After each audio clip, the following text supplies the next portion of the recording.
What's good, guys? Before we get into this video, I just want to give a quick explanation as to who I am, what my channel is, and what it's going to be about. So my name is Alex Castillo. A lot of people know me as Beebs. That's just a nickname I was given. You know, it kind of just coming up. They used to call me Babe Castillo as a kid or whatever, you know, just little nicknames. And so I ended up meshing it into Beebs. So that's where that originates from. But anyway, so my channel, my YouTube channel, my idea for it is, so mainly I wanted it to just be fitness, right? Fitness content, you know, lifting weights with the boys and, you know, pumping iron, all that good stuff. But then I thought about it and I'm like, you know what? I just want masculinity back. I want, you know, men need other men, you know, no homo. I mean it in a therapeutic way, you know, like women can be there for women, right? But men, I want men to, like, you know, develop. I know there's a lot of young men especially that need guidance and that could use advice from, you know, the older generation, the older heads that have experience in life and stuff. And so that's kind of what my goal is here. I want to, you know, be catered towards fitness, life advice, and getting business owners or people that I personally know that are like successful, that I would love for them to share their ideas and thoughts with you guys. You know, people who are wanting to start their own business or people who are wanting to like start doing content. I want you guys to hear from these people because I think that personally we can all learn something from each other. And who else than like people that I know are killing it, you know, that I can personally vouch for. So I'm gonna have some really good guests, guys. I'm gonna get guests that, you know, really are going to provide game to you guys. So please listen, take notes, man. And if you guys have any recommendations of people I should get on, people you think that could share some ideas, I would love to have them on and I would love to schedule something. So guys, please send me a message if you can think of anyone. And I'm so happy you guys are here and tuning in, guys. Like it's kind of been a dream of mine. So, you know, let's get it, guys. And hit that like button, hit that subscribe, and share it with someone that can resonate with this. So let's go. Thanks.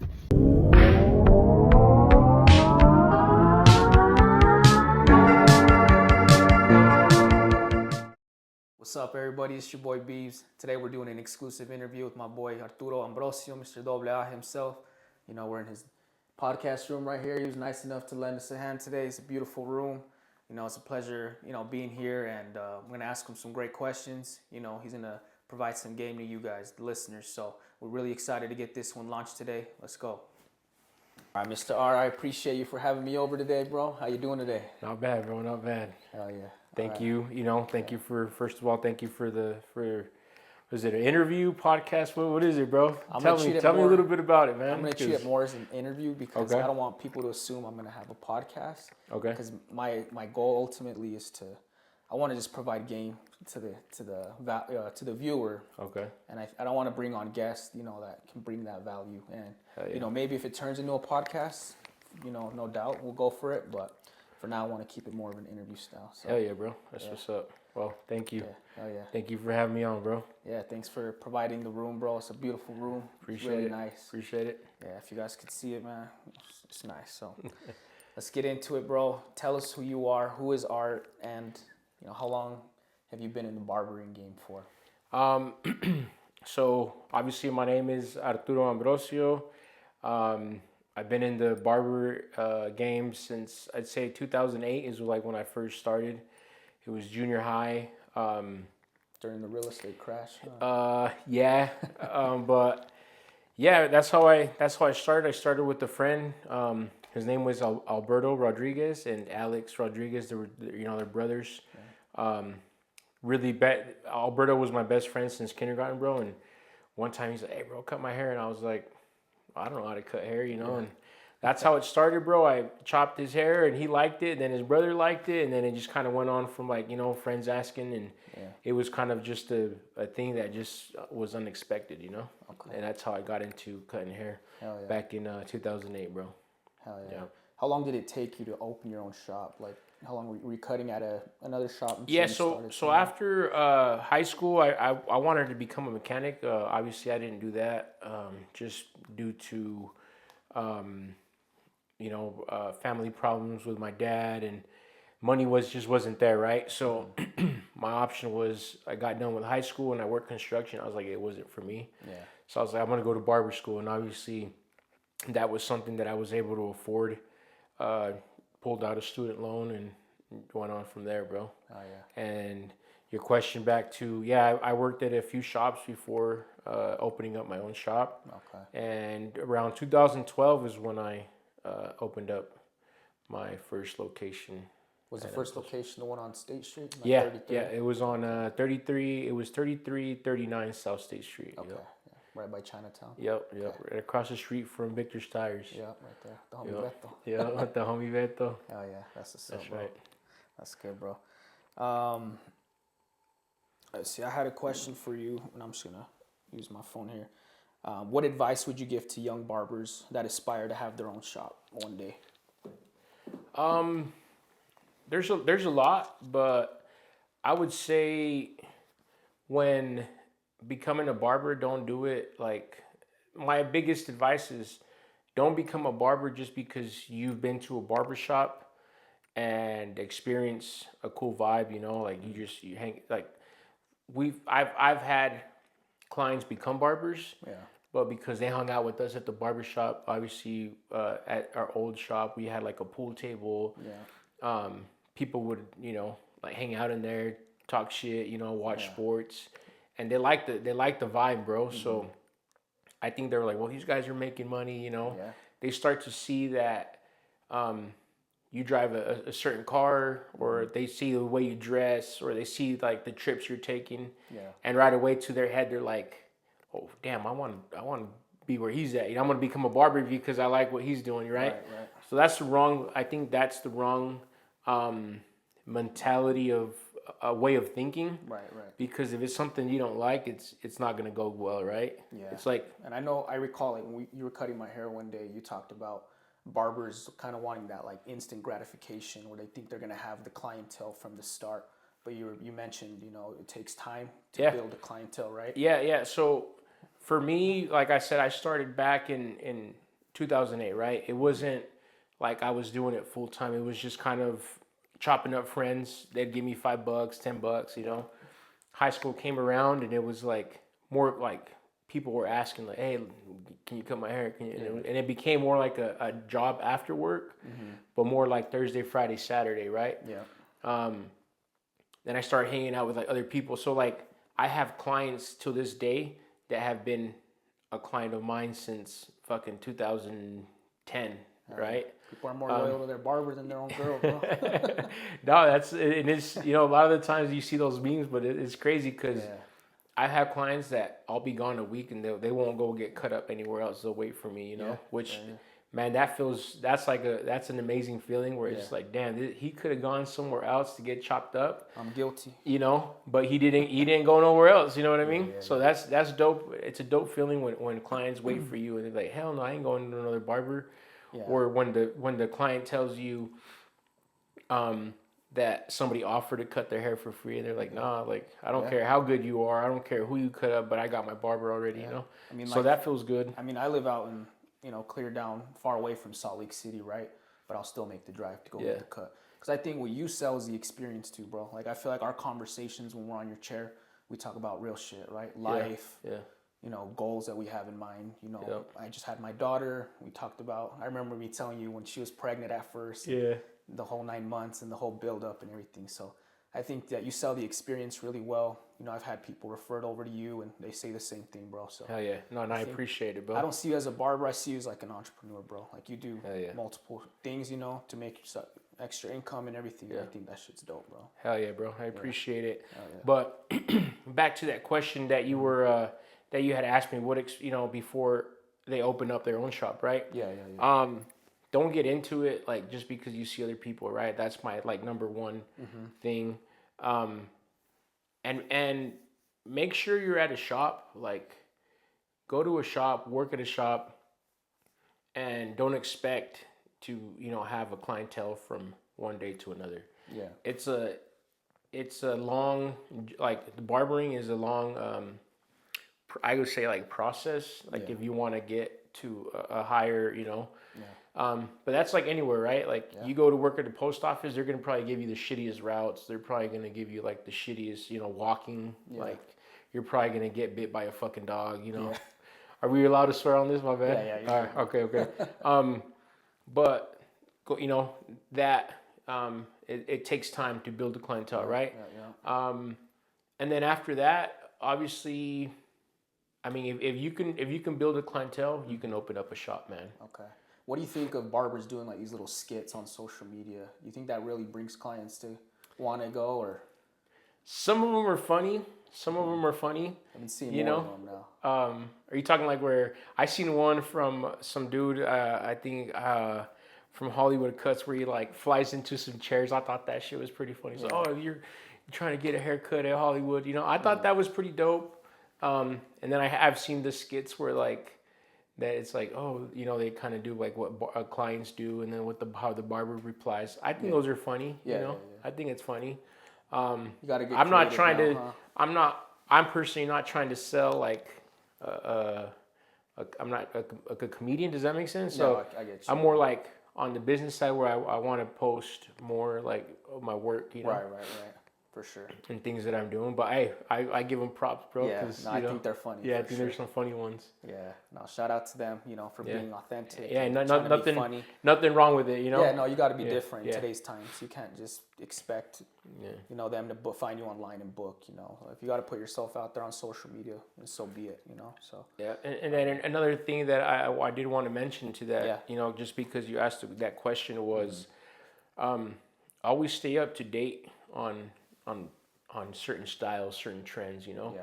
Because I went to school with some people and they're barbers till the day, but all they do is the same haircut, you know. So, for me, my life experience when becoming a barber was when I was in barber school. I didn't learn much because I already knew how to cut hair. Yeah. I did learn how to do like hot tail shaves and all that stuff, you know. It was like when you were like doing the permit test at school, but you had already practiced. Yeah. Driving around with your dad and stuff. Yep. And it was like, in my head, I was young and I was like, man, fuck, I ain't doing no flat top. You know, I ain't doing no comb over. I'm just doing fades. Yeah. Like that was my way of thinking, which is really stupid to think that way, right? Because once you go into the real world and you go into a shop, like people are gonna be asking for, you know, certain haircuts. Sure. And then if somebody walks into your chair and says, hey, give me a flat top, I was like, fuck, I don't know how to do a flat top. Well, then that's money that goes, you know, someone else. Yeah, to someone else. Yeah. And then when you try to only stick to certain clientele, there's people that only try to do Asian hair. There's people that only try to do black people. Take anyone you can and get experience with all types of hair, because Asians, blacks, Hispanics, Indians, all have different type of hair, bro. Yeah. So like Asian, Chinese people, their hair is like super straight, bro. So it just like pops up, you know. Yeah. Indians have really thick hair, bro. Yeah. To the point where it's like you get like hair slivers. It's crazy. You know, also with like black people, you know, it's curly hair, so they got like the waves going, you know. I say take anyone in because you never know who's gonna walk through that door. Yeah. And also, what about if you move to a new area and there's no more Asians? What about if there's no more black people? You know. Demographic matters. So yeah, for sure, bro. Yeah. Unless you know you plan on just working on certain type of, you know, because like I said, going back to barber school, I know guys that are like that. I look at their haircuts and I'm like, damn, bro, you're still like stuck in 2009. You know what I mean? Yeah. And it's sad, bro, because they haven't left the shop. Damn. They haven't done nothing for themselves. Where it's like, bro, you already been in the barber game for this long and you still are working for someone. I guess that kind of ties to my next question. I know you, aside from haircuts, I know you do like S&P, you do other stuff, right? What advice would you give to barbers to like want to venture out and try new things, you know, to step out of their comfort zone? Yeah, I think stepping out of your comfort zone is good, bro. Like I said, when I was in barber school, I didn't want to do flat tops. I was like, I'm never gonna do a flat top. I went to work downtown, and there was like some military people, and those motherfuckers get flat tops. So when they came in, I was like, damn, I don't know how to do a flat top. Yeah. And it's like, I was losing out on money, bro, because there was 3 or 4 a day, you know, that would come in with flat tops. So I don't know how to do a flat top. I don't know how to do a flat top. So it came to a point where I was like, man, I'm going to do a flat top regardless. Yeah. So I asked the guy, I was like, hey, could I practice? Not could I practice? I'll do a flat top on you. I'm not the greatest. Yeah. But if I end up messing up, I won't charge you for the cut. That's how I got, you know. Yeah. I was like, I got to venture out and try it, like regardless. Would they take advantage of that though or no? Yeah, they would. Yeah. I messed a few up, my first ones that I did, but I still got paid. They were like, oh no, that's good. You know, I'll still pay you. But being open minded, like you said, I always look at things um, like of opening. Like if I have a price list, right? Just an example, my price list, my menu is face shaves, haircuts, bald fades, comb overs. But if I can add more to it, I will. Okay. If I can find a way to add more to it, I will. Yeah. Like an example, SMP, right? I felt like I would always dye people with like Just for Man, Beijing, the fibers, but then they go home, they shower, and that shit's gone, right? So I felt like I was lying to a lot of my clients that way. Yeah. And I just don't like the way it looks because it looks really fake, you know? Yeah. It's almost like you painted that on. Huh? Yeah, bro. And nothing against it, you know? Yeah. But for me, I just don't like the way it looks. Right. So I got into the SMP, and that was just like added more to my price list, right? Obviously, you said that I do more things, and yeah, I feel like if you can open up and have different sources of income, that's like, especially out of one location, why not? Yeah. You know? Yeah, for sure. So you will only do, you could only grow so much, or you can grow as big as you want, but as if you really want it. Right. Does that make sense? Because I've trained people to do SMP, bro, and it's like I told them, hey, bro, this is like, you have to want it. Yeah. It's clients aren't just gonna walk in on you and ask you for SMP, right? You got to promote it. You got to spend money. So like I always say, to make money, you got to spend money, bro. That's true. You know, that is true. It's not like you're just gonna start making money and it's like if you don't have nothing to sell, how are you gonna make money? You know? Yeah. Capital, huh? Yeah. That's what it is. So yeah, for sure. No, that's great advice. Another topic I wanted to get into and talk about was fitness, because fitness is going to be, you know, part of my brand. You know, what are your fitness goals for 2026? Damn, bro, to be honest, like when it comes like to goals for like New Year's, I never try to set any, bro. Like I try not to, because I know if I said I'm gonna hit the gym every day, I'll do it for like a week and then that's it. Stop. You know, so I obviously I do go to the gyms. I do go to the gym before I head to work. Yeah. I'll try to hit it from Monday to Friday for sure. Okay. Sometimes I'll hit it Saturdays, but obviously, if a lot of you guys, and it's not to feel cocky or you know, but the people that do know me, obviously when I worked on State Street, I was weighing like 300 pounds, bro. Yeah. Right now, it's not a lot, but I feel like I am toned down a little bit, sure. You know, and slim down. But I think it's not really the gym, bro. No. What did you do? Did your diet change? I think it's the way you eat. Like the way you eat, okay. Like anyone that's a barber knows this shit, man. Like when you're a barber, all you're doing is like eating out, like, you know, standing. Exactly, bro. And it's like you want to go to the gas station and get junk food. You want to go like run a quick trip to McDonald's. You guys had a taco stand right there, huh? Yep. Just quickly go. Yep. Get some Starbucks or something. The Starbucks. You had that McDonald's. You have Crown Burger. You know, you have the tamales lady pulling up. Or if you're running short on time, you know, your client's about to pull up. That's all you can afford to really go grab. You know, exactly. Quick. So.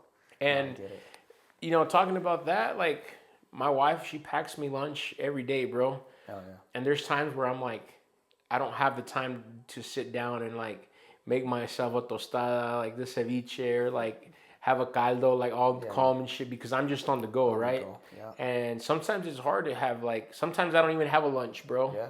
And I get home with my lunch and my girl's like, you didn't eat? And I was like, no. She's like, that's bad for you. You can't be doing that, you know? But I'll go like, I'll have breakfast like 9 and I won't eat all day till like fucking I'm surviving on a fucking water and a Perrier or like a energy drink, you know what I mean? Yeah. But that's just I feel like I've kind of lived that. But back to the gym thing, I think the gym's very important though. Yeah. At least if you can get in there for 30 minutes and just walk. Yeah. Yeah, bro. For sure. I'll go do some cardio, you know. Yeah, some Stairmaster or something. Yeah, some elliptical. Yeah. I'll do like sometimes like it's like a 20-minute full body station. So it's like you work everything out in 20 minutes. Yeah. I'll try to do that. You said you don't really do weight training, right? No. Not really. Okay. No. You got to get it in one day. Yeah, no, I know. We talked about it, and Yeah. we're gonna. You guys are gonna see me there soon with the homie for sure. I'll be there, bro. We'll teach you the ropes. We'll get you in there, bro. Once you get that muscle. I'm gonna be swole art. Oh, let's stay on the fitness thing. I know a lot of people nowadays are talking about peptides. Have you heard of peptides? No. So essentially, they're like, I don't even know how to describe them, but they're not necessarily like steroids. They're there are enhancements, So there's this one going around called Retta right now. I guess it's really good with weight loss. A lot of people are using it as an alternative to like Ozempic. Okay. It seems to have healthier, just healthier overall. Okay. I'm not a doctor, so I can't speak for it, right? But yeah, I don't know if you heard of it. I haven't. Your boy, what's his name? Brandon was kind of telling me something about that, and I was like, shit, bro, I'm gonna have to hop on it, I'm kind of getting convinced too, bro. Yeah. I've been seeing all these TikToks where people's transformation. It's crazy. It's crazy, bro. Damn, I'm gonna have to hop on it. So if I look like a tweaker, you guys already know I'm on it. Do your research though. Don't just hop on. Just hop on anything. Yeah, always do your research before. My thing on stuff like that, man, is be careful with who you get it from. Yeah. Right. I've watched podcasts of people getting shit from like Mexico, going out there, and all of a sudden like dude's having a heart attack because he's like using some synthetic drugs. You know what I mean? There's like gym influencers and stuff. People in the fitness industry have passed young, bro. Like early 30s, late 30s. But I mean, they looked great, bro, and I'm sure they died doing what they love. But it's not really worth it sometimes. Exactly. Especially if you have kids. You want to be there in the long term. So, but yeah, bro, fuck, that's crazy. Yeah. All right, bro. Let's get into your plans for 2026, bro. What's 2026 look like? Don't have much plans, bro. I've been getting into golf, like more.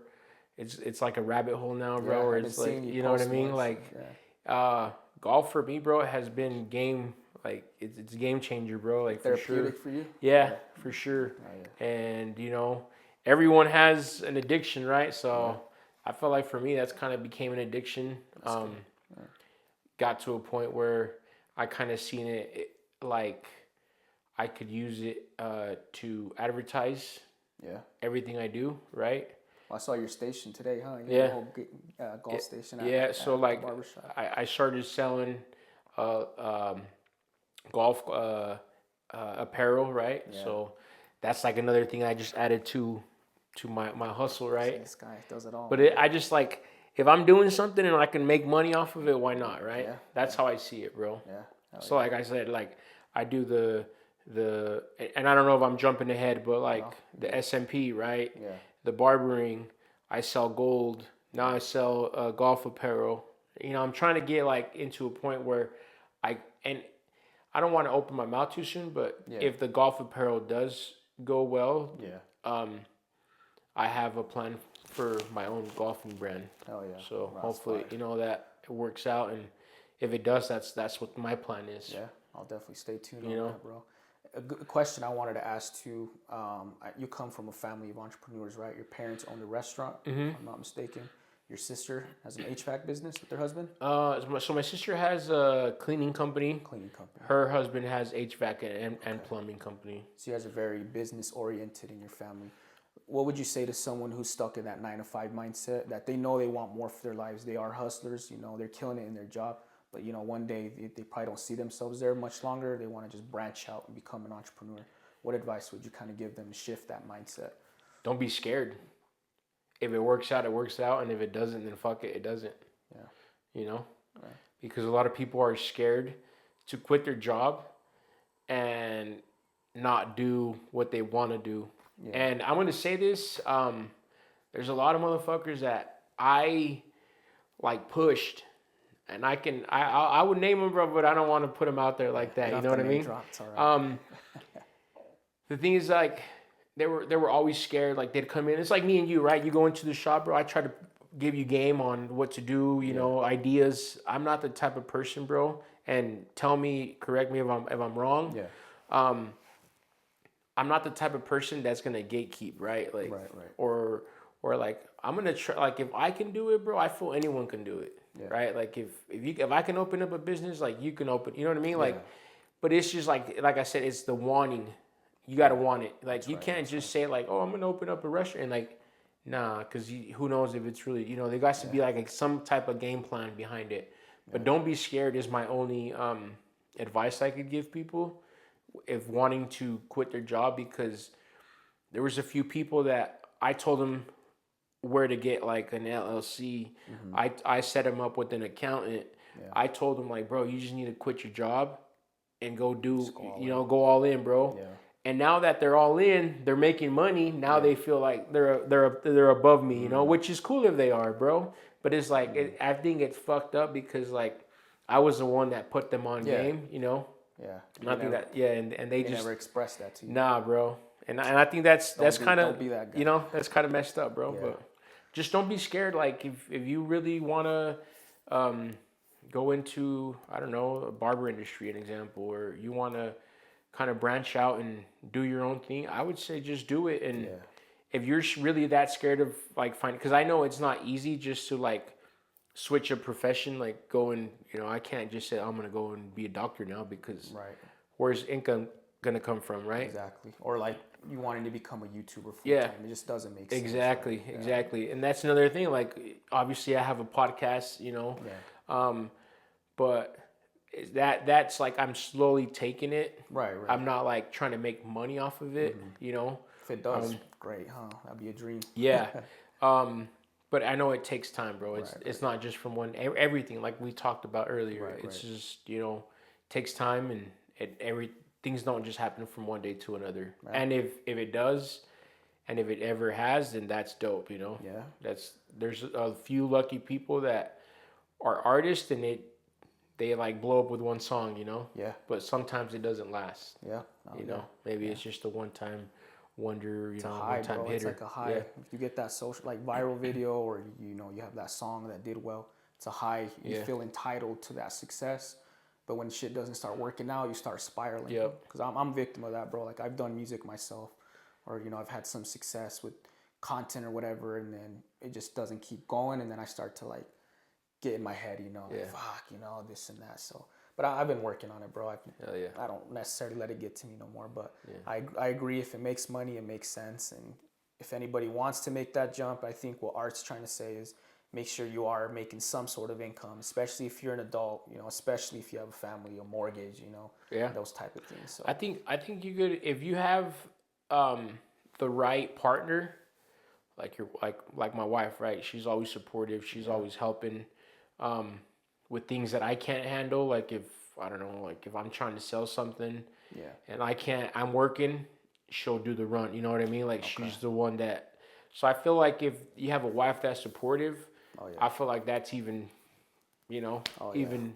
It's dude, honestly, like having the right woman, and any successful man will say that, bro. Like they're gonna happy wife, happy life type thing, right? Yeah. I feel like when they're in a good space, you guys are in a good space. You guys share your success. I think it's just like teamwork, you know what I mean? Yeah, it's teamwork for sure. When you work as a team, bro, you fucking anything is possible, right? But that's a big part too. Like, and if you have a spouse that's always just like, you shoot her an idea and they're like, I don't know about that, or they're just so negative, bro. Shit's not gonna work, bro. It's not gonna work. So it's either you do it on your own, and don't tell your partner, and just say, fuck it, I'm gonna go for it. Yeah. Or have them be like supportive, Yeah. And do the same. If they have an idea, be supportive, right? Yeah, like, for sure. Because imagine, bro, 2 incomes is always good, Oh yeah, especially in this economy, combined incomes works even better. But yeah, don't be scared. Like I said, if you do want to start a business, I would keep your job and slowly kind of start setting foot out to branching out to your own. Yeah. Once you feel like you're able to go full time with what you're doing, like where the income's coming. And I will say, maximize all of the skills that you can learn in that workspace. Like I'm in corporate, for example. I'm gonna try to get as much game as I want. Like I'm in the finance industry, so I'm always trying to learn from business bankers, the mortgage side, all the game that I can get, so that when I'm out in the real world doing my own thing, I'm prepared. I know what to expect, different scenarios and stuff like that. So I think if you're in that similar situation where you're in corporate, or even if you're blue collar, like learn all there is to the game, learn the ins and outs, and then branch out. I think, you know, right? Get that education part. So for sure, bro. All right, bro. And then I have some more questions for you. Let's see. What does fatherhood mean to you? I know you're a dad. Fatherhood, bro. Fuck, fatherhood's a lot, man. Yeah. You got 2 kids, right? Yeah. Boy, girl. Yeah, it's a blessing though, bro. Fatherhood's a blessing, I think, you know? I think it's, for me, it's a blessing, bro. That's good, bro. You know? Your son, Aldo, do you want him to do something similar to what you're doing, or do you want to give him that freedom to choose? I want him to choose what he wants to do. I want him to, fuck, if he likes basketball, bro, if he wants to play basketball, he can play basketball. You know, I always tell my kids, I don't expect for you to be a doctor. I don't expect for you to be a fucking scientist, or, you know what I mean? Yeah. Because I feel like if you really love to do something, you can make money off of it, bro. Okay. Like, you'll be successful as long as you love to do what you're doing. Yeah. Does that make sense? Yeah. Like, there's YouTubers, bro. Yeah. Like, my little daughter, she wants to do her own, like, YouTube channel, and it's like, I can't tell her that's not gonna make you money. Yeah. You know, because who the fuck knows? Maybe she has a gift, bro. Yeah. You know, and for her only being 7 years old and wanting to do a YouTube channel, bro, that's kind of crazy. Dope. Like, and I think it's dope. And if she can start young, maybe she can do something. Yeah, I love when kids get in their creative space, because you let them you allow themselves to find what they want to do. And I feel like a lot of kids nowadays, and I don't know if it's like TikTok, but they'd rather sit on the other side of the screen and talk shit of someone trying to do something. You know what I mean? Yeah. And I hate that, bro. Yeah, I hate for that sure. Things are like that. Like, it's cool to not try anymore, you know? Like, we should normalize kids trying and you know, expressing themselves. For sure. I agree with that, you know. But yeah, I just think if, like I said, like there's that little kid on YouTube that hella makes money now because he does his toys, Ryan something. Yeah. And it's like, dude, like, he's set for life. Yeah, it's like, how would you know? So it's like when we were younger, right? Like, we would tell our parents, and this is probably going off a little bit off topic, but it's like you try to tell your parents, like, oh, I'm trying to, I want to do this. Oh, estás pendejo, you know? Eres, somos mexicanos, no sé, you know? Like, and yeah, I think things like that, like if you know. So I try to do things like, like but I don't blame my parents, bro, because they're from Mexico, you know what I mean? They're from Mexico, and it's another way of thinking. But since they come here to the United States, they still come with that mentality of, you know, like that Mexico things, you know? For sure. But I say I don't blame them for anything, you know? It's just, I give them thanks because I'm able to do things with my kids that I learned not to do, that my parents wouldn't do with, you know what I mean? Like with me. So yeah, that's how I feel with my daughter now. Yeah. I feel like, you know, I've been singing to her a lot lately, and I want her to become a singer, bro. So I want her to slowly get into it. So hell yeah. But yeah, that's kind of my plan for her. I have like 2 more questions, bro, but I have to hella pee. That's okay. Cool. Yeah. We'll pause it. Woo! You want me to stop it? I fucking chugged that water.